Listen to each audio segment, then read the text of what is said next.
Hey San Diego, welcome to our very first edition of Dago Life's People Worth Knowing, where we're going to introduce you to some of the best personalities San Diego has to offer. That's right, and we're your hosts. That's John Raynor, I'm Vanessa Fleur, and today we're at the arena at 3500 Sports Arena, and today we're talking to pro MMA fighter Kervin Wirth, aka Mr. Nice Guy. So let's go meet him.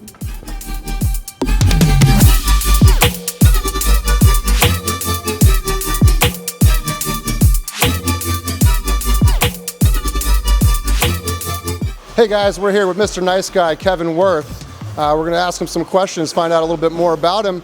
So let's start with where you're from, a little bit about your background. Tell us about that. What got Kervin Wirth into MMA? MMA, ever since I was young, I found fighting and roughhousing exciting, and this is just like the adult extension of that, really. No ill will, I don't have like anger issues or anything like that. I just always loved roughhousing and karate and wrestling and all that kind of stuff. And then I'm from Bern, Switzerland. My parents met in almost like 2 traveling circuses. Wow. My mom was a high dive, she was a high diver. She would light herself on fire and like in these big costumes and jump off of 75 feet. My dad was a ski acrobatic. And so I guess their companies, I don't really know the story, their companies kind of met up and went on tour together, and that's how they met. She kind of followed him around Europe for a while, and then they got together, and that's where I spent the first 6 years of my life, and then moved to the States. Well, I definitely understand the roughhousing. The background of your family is very interesting, and I don't think that's very common. That's very cool. What are your goals with MMA? Like what achievements are you looking to conquer? There's only a few places that serious MMA fighters want to go. So it's either going to be the UFC, Bellator, ONE FC. I think that's about it. There's only a few big organizations that you can make a good living doing this. And that's really for the next few years what I'm after, is making good living doing this, fighting for a fun organization and getting as much experience as I can. After I'm done with that, what I want to be is Mr. Miyagi or Yoda. I want to be able to like know everything about everything, so I can bring up other kids the way that I wish I was brought up, like really, really well. And I was brought up really well. I was brought up by guys that really know what they're doing, but I want to be the best if I can. And that's very passionate of you, especially to talk to the mentoring and bringing other people up in the sport with the right attitude. So going back to wanting to, conquer the MMA world and then be Mr. Miyagi, can you tell me a little bit about the, Mr. Nice Guy, how you got that name, and then what happens when Mr. Nice Guy is no longer here? Yeah, sure. I got the name because, I got the name. I picked the name for myself, or I came up with it. But it's just the attitude that I carry into the fight game isn't harsh. You see in this world a lot of like mean stare downs and trash talking and how much they're gonna mess the other person up. But it's always like, of course, like tomorrow we're gonna fight, like you're gonna try, like of course, like, but yeah, so I decided to carry a different attitude into it, and I always genuinely really like the people that I'm fighting. Like now I'm at the level where everybody has YouTube videos out and fights and interviews and all this kind of stuff, so I can see who I'm fighting, and I always genuinely like them. So it feels weird and like counterproductive for me to pretend otherwise just because we're about to fight. You're a sporting man, and you like the competition. I dig that. So obviously the world of MMA is very competitive. Tell us about your training strategies. What do you go through leading up to a fight? Who's involved with the process? What does that look like? Okay, yeah.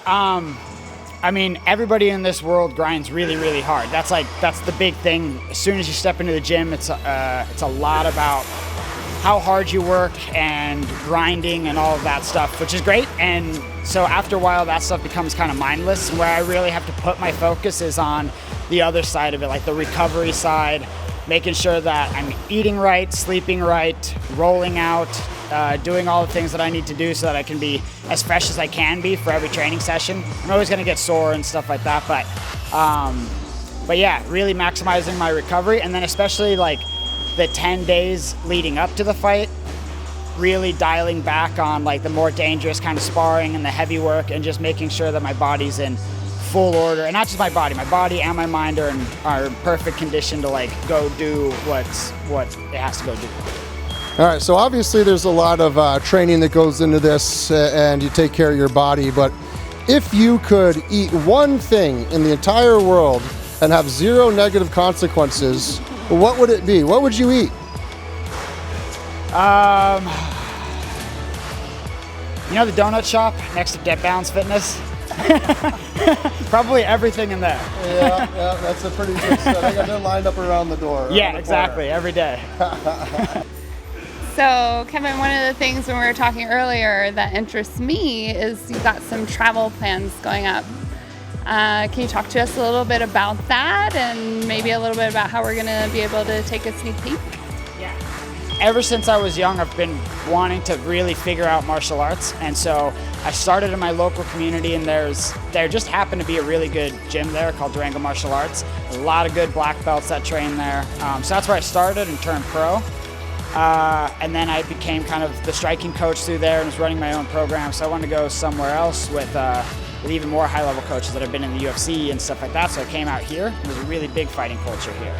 There's a lot of good guys that train and coach out of this gym. So that upped my game, and now I'm like, all right, where else can I go? What else can I figure out? So I'm going to Japan for a couple weeks and then Thailand for about a month. And I'm going to do as much training and interviewing and everything that I can over there.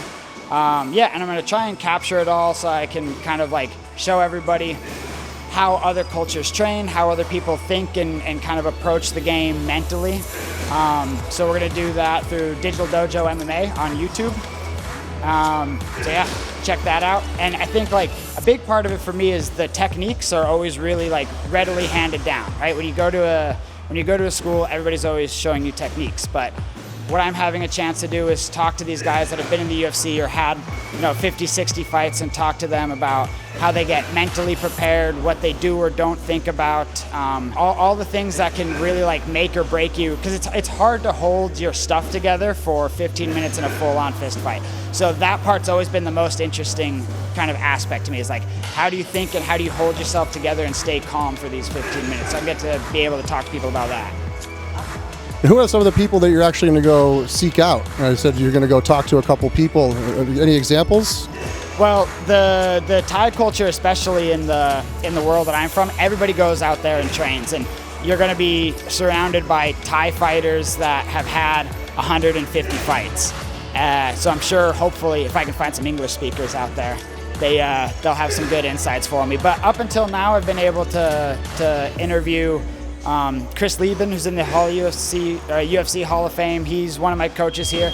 And then all my other coaches, everybody that helps me with my jiu-jitsu, that brings me to the fights and corners me, I've been able to talk to all of them. And they're around martial arts 24/7 for the last 20 years. So they all have great things to say. Okay, guys, we'd like to thank Kervin Wirth, Mr. Nice Guy, for joining us today and telling us a little bit more about himself.